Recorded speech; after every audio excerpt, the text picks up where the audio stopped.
Bismillahirrahmanirrahim. Alhamdulillahi rabbil alamin. Wa sallallahu wa sallam wa baraka ala sayyidina wa habibina Muhammedin wa ala alihi wa sahbihi ejma'in. Në krye të herës e falenderojmë Allahun Azza wa Jall për mirësinë e udhëzimit në Islam, edhe I dërgojmë salavat dhe selame pejgamberit ton alayhi salatu. Pastaj të dashur të shtrejt, ne vazhdojmë të flasim dhe të hedhim dritë rreth një ajeti kuranor, I cili në të vërtetë ka një rëndësi shumë të madhe për jetën e gjithë secilit prej nesh. Ky është ajeti I prindve, por është ajeti edhe I fëmijëve, është ajeti I familjes. Në surën At-Tahrim, në ajetin 6, Allahu Azza wa Jall urdhon të thotë: Bismillahirrahmanirrahim. Ya ayyuhalladhina amanu qu anfusakum wa ahlikum nara, deri në fund të ajetit. Që do të thotë, o ju të cilët keni besuar, ruajeni veten tuaj dhe familjet tuaja nga zjarri. Dhe më thënë nga ndëshkimi I ditës së gjykimit. Kjo botë, sikurse kemi përmendur edhe në raste të tjera, është vend I sprovës. Nuk ka ditë, nuk ka javë, nuk ka muaj, nuk ka vit që ti e unë të mos provohemi. Edhe sprovat janë nga më të ndryshmet. Ka sprovë në shëndet, ka sprovë në punë, ka sprovë në familje, ka sprovë studenti në studimet e tij, ka sprovë gruaja, ka sprovë burri. Jeta kësaj bote është krejt sprova. Prandaj Allahu subhanahu wa taala në krye të herës, në surën Te-Barek, çfarë thotë? Thotë liyebluwakum ayyukum ahsanu amala. Dhe më thënë, Allahu Azza wa Jall ju ka kriju edhe ju sprovon për të pasë ayyukum ahsanu amala, cili për ju është më vepër mirë. Pra cili për ju din me usjell në mënyrën më të denjë me sprovat e jetës. Sepse ka njerëz që me sprovën e parë bien, dështojnë në provim, ngelen mesin në provim. Ka njerëz që janë durimtar. Ka njerëz që kalojnë 1, 2, 3, pastaj vjen një provim më I rënd, nuk e kalojnë dot. Ka njerëz që janë gradat më të larta të besimit, janë gjithmonë teslim para provimeve të Allahut. Janë të dorëzuar, e çat vijnë, ahlan mirë se të vijnë, ahlan wa sahlan. Çdo provim në jetë është I mirë se ardhun, sepse është nga Zoti I gjithësisë.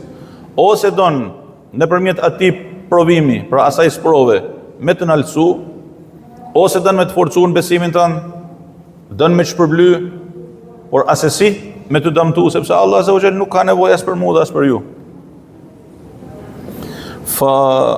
Jeta kësaj bote është jetë sprovash. Nesër vjen llogaria. I lumi ai I cili mendon për të nesërmen. I lumi ai I cili jeton për të nesërmen. Çfarë do të thonë me jetu për të nesërmen? Do të thonë, çdo kënaqësi momentale mos më na de, mos më na bë për vete. Kemi kënaqësi të ndryshme momentale në familje, në shtëpi, në shëndet, në arritje, në suksese, në punë, në biznes, në patjetër, elhamdulillah. Po jo me udeh nga këto gëzime të përkohshme, me menu për atë që vjen, me menu për të nesërmen, dhe me ken I bindun se çdo lloj gëzimi dhe lumturie dhe momenti arritje në jetën tonë të përkohshme, sot, nesër, kur do qoftë, është I përkohshëm. Është I përkohshëm, erdhi, u kry, meseleja u mbyll. Shohim për atë që vjen. Ne sot kemi arrit diçka, u kry, shohim për atë që vjen.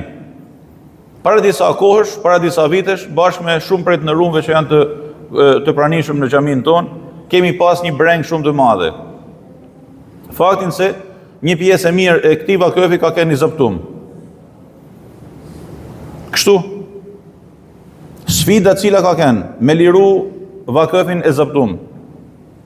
Kemi ardhë me lopata, me kazma, me media, me polici, edhe kemi liru një pjesë të mirë të këtij vakëfi. Dhe kur e kemi pastru, kemi thënë la ilaha illallah. Ku pas kemi qenë dhe ku dolëm. Pastaj ka qenë një sfidë tjetër, sfida e rrethimit. Pastaj ka qenë një sfidë tjetër, sfida e lobimit për të evituar përmytjen. Pastaj një sfidë derisa ka ardhur kjo ditë e mallnueshme, po them, që ka kënë anër për gjithë secilin prej nesh. Kjo që ne kemi sot, kjo xhamia e plumit që kemi sot. Po kjo iku tashti, ne do shohim përtej kësaj. Përtej kësaj. Do kështu është krejt jeta të dashurit e mi. Pra nuk duhet që njeriu me ngel peng i arritjeve. Sa do të vola shofshin ato në jetë. Ti ke arrit diçka, iku, u kry. Mendo për nga ky çast e tutje. U kry, nuk ka nevojë më me përmend, me ude pas asaj që kemi arrit në jetë, sepse të gjitha nga fillimi e në fund janë marrësi për marrësisë së Allahut, jo puna e jon, jo angazhimi i jon. Jo më thanë ndonjëri prej nesh, unë i pari që këtë e kam bë unë. Jo, nuk e kam bë unë. Unë edhe 1 milion si puna ime, e miliarda si puna ime, nuk arrim me që as edhe një fije flokut pak e në marësia Allahut Azza wa Jall. Pik. Unë edhe 1 milion e miliarda si puna ime, nuk arrim me ba as gja me marë, as edhe një frym pak e në leja Allahut Azza wa Jall. Atëherë pse me u përpjek me marë për misupe merita që nuk në takojnë? Pse? Ne jemi të Allahut. Çdo marësi dhe bekim që e kemi nga Allahu. Çdo sukses që kemi e kemi nga Allahu. E nëse qalojmë, ajo është sprovë, por mi të gjitha njeriu duhet me drejtu gishtin nga vetja ti. Me thanë, kjo është gabimi im. Është gabimi im. Unë mund të kem gabu. Nëse diçka nuk ka shku si që duhet, ndërkohë që ekuacionin e kemi zgjidh, edhe rezultati dihet, dhe realiteti është jashtë atij rezultati, do të thotë që kemi gabu. Unë kam gabu. Dhe me thanë njeriu që unë jam gabim, kjo është diçka shumë e madhe, sepse të gjithë ne gabojmë. A mund të gaboj unë? Po pa tjetër. A i njohën vetës ti me gabime? Po pa tjetër. Mirë, po a jam unë i aftë me korrigju gabimet e mia? Kjo është mesele. Pra duhet që njeriu me u dorëzu para Allahut Azza wa Jall. Mos me i njohë vetës e ti as një merit. Dhe gjithmonë me korrigju veten e ti. Kjo është thelbi dhe esenca e këtij ajeti kuranor. Pra njeriu me ju rujt në dëshkimit, duke përmirësu në vazhdimsi veten e ti. Duke mos pa se është diçka, sepse unë edhe ju nuk jemi asgja. E nëse diçka bahemi, a jemi, a dukemi, kjo është nga marësia dhe bekimet e Allahut Azza wa Jall ndaj nesh. Edhe që gjithsesi nuk jemi ne, është vullneti dhe bekimet e Allahut Azza wa Jall. Tamam? Në këtë ajet kuranor, Allahu i madhruar në thot, ruajeni veten dhe familjet tuaja. Kjo fjala ehlikum që është? El ehl në gjuhën arabe është ajo që rëndomt e përkthejmë si familja. Familja, dhe me thanë njerëzit që njeriu ka për rreth vetes e tij. Në krye të familjes është nana, baba, pastaj thuj gruaja, burri, fëmijët, motrat, vëllezrit. Pa Allah Azza wa Jall kur na urdhon në Kur'anin familjar me urujt nga ndëshkimi i ditës së gjykimit, me rujt veten dhe me rujt familjen, kanë thënë mufesirët e Kur'anit me rujt veten, ku anfusakum, ruajini veten duke ju bindë Allahut. Wa ehlikum dhe familjen tuaj me anë të këshillës. Pra, ti si musliman, edhe si besimtar, ke për detyrë që me pa se çka kërkon Zoti prej teje dhe me ju bind. Çfarë të ka ndaluar Zoti, me ju bind. Po me nanën, me babën, me gruan, gruaja me burrin, me fëmin, motra me vllain, anasjellës, me anë të këshillës dhe asgjë tjetër.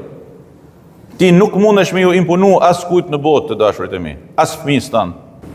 Ti ke drejtën dhe institucionin e këshillës. Me këshillu, me thanë fjalën e mirë, mi të gjitha me u dëshmu këshilla në veprën tane, në sjelljen tane. Pra ti me ken shembull para se me ken fjalë. Ti me ken dëshmi para se me ken fjalë. Tamam? Në këtë kontekst, lexojmë në Kur'anin familjar në disa vende një thirrje kuranore. Ja bunayya, ja bunayya. Pra si thush o djali im, o birr. Është shumë e rëndësishme kjo. Po përgatitja ca materiale për dersin e kësaj dite, edhe unë ndalet të kjo thirrje, o birr, o djali im. ja buneja, është shumë e rëndësishme të shtrejt. Dhe e gjejmë në sa vende në Kur'anin familjar se këtë thirrje e bën kush? E bën një pejgamber në fëmijës së tij. Allah. Fjala bie. Wa idh qala Luqmanu libnihi wa huwa ya'idhuhu ya bunayya. Pra kujto kur Luqmani i tha të birit teksa e këshillonte, ja bunayya, o djali im, o biri im, la tushrik billahi inna shirka la dhulmun adhim, deri në fund të ajeteve të këshillës së Hazreti Luqmanit alayhi salam për të birin. Ti lexon në Kur'anin familjar, ja bunayya inni ara fil manami anni adbahuka fanzur madha tara. Pra o biri im, i thot kush? Hazreti Ibrahimi alayhi salam të birit Ismailit. Unë shoh në ëndër se jam duke të bëj kurban. Dhe ëndra e pejgamberit është revelat hyjnore, shpallje hyjnore. Domethënë Allah azza wa jall po murdon me të bëj kurban. Fanzur madha tara. Ti si ke llogarit? Ja bunayya, o djali im. Ne lexojmë po ashtu Hazreti Nuhu alayhi salam i thot të birit teksa e fton për t'u bashkuar me ti dhe me besimtarët në anijen e shpëtimit. Ja bunayya rkab ma'ana, o djali im, hajde hyp me ne. Të ne lexojmë Hazreti Jakubin alayhi salam, i cili i thot të birit Jusufit alayhi salam, ja bunayya la taqsus ru'yaka ala ikhwatika, deri në fund të ajetit, fa yakidu laka kaida. Pra o biri im, o djali im, mos ja trego ëndrrën tënde vëllezërve. Pra në shumë vende në Kur'anin familjar, Allahu azza wa jall i fton prindrit për të pas një komunikim të shëndetshëm me fëmijët e tyre. Ja bunayya, a dinte me i thanë djalit tanë dy fjalë, me e këshillu, mu ul me fol me te, po si me e këshillu? Fol me fëmijën tanë, nëgjoje fëmijën tanë, pranoje gabimin e fëmijës tanë, jo gjithmonë do ta kritikojmë fëmijën tonë, jo gjithmonë do t'i bërtasim fëmijëve tanë. Disa njerëz mendojnë se edukimi ndodh vetëm me britma, e nuk është edukim. Nuk është edukim. Nuk prodhon asgjë. Me mësu fëmijën mi gjitha mos me gënjë. Ju kam treguar një herë ngjarjen e Ebu Yazid al-Bastamit. Ai ishte jetim, edhe ama e nisi për të mësuar. E nisi për në shkollë. Dhe i dha ca të holla me vete. Ja çepi ato në një xhep të veçantë poshtë këmishës së tij. Tamam? Edhe teksa përshëndetej me të birin, i tha një porosi po të lën nana, mos më rrajt asnjëherë. Mos më rrajt. Rrugës, ca plaçkitës i dolën përpara atij karvani. I ulën në tokë ato, edhe thanë çat keni me vete, xhirni edhe i morën kret, pasunijet çka kishin ato. E pan te djalin e vogël me teshat e harnuar, galet skamante me thanë. I thanë po ti, kam edhe unë disa të holla me vete. Edhe i tregoj sa, ata qeshën, thonë, ky po çesh pun pradhesh. U kthyn ata tek zotnia i tyne. Edhe teksa banin llogaritë si u shkoi dita sot, thanë valla kemi plaçkit një karvan edhe kemi marr kështu edhe. Tjetër e na bani përshtypje një djalë i vogël që ishte me tesha me harna. Edhe na tha si edhe un kam kam një pasuni me vete, kam pare me vete. Edhe ne sheshëm edhe e lamë. Si për e latët, po ku është tek është? Ju vunë mrapa edhe një herë e nalën karvanin. E morën këtë djalin, Ebu Yazid Bastamin. Edhe e sollën përpara krye plaçkitësit. I tha, çka ka ndodhur sot me ju? I tregoi kështu.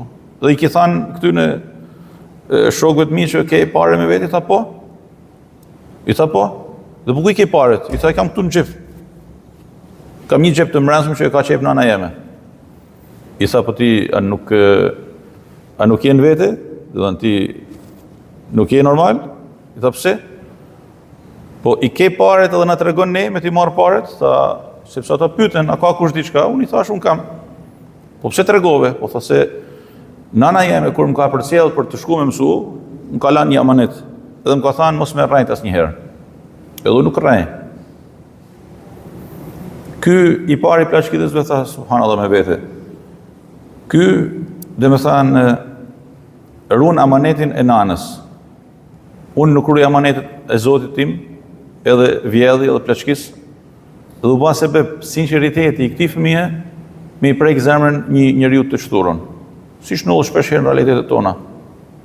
Kur ti shef një person që mund të jetë në sytë e shumë kujt një njeri krejt i çturën dhe pas sa kohë është i shef me kryer në sejdë në xhami.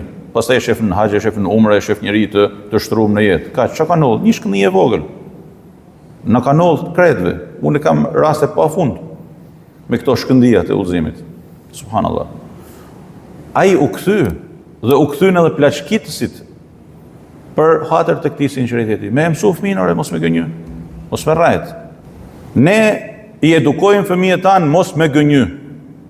Dhe njëkohësisht nuk duhet me toleru që dikush me t'i thanë fëmijës tanë që ti gënjen. Tamam? Mesele shumë e thjeshtë është kjo. Çështje parimi. Çështje e padiskutueshme. Mësoje fëmijën tanë mos me rrejt.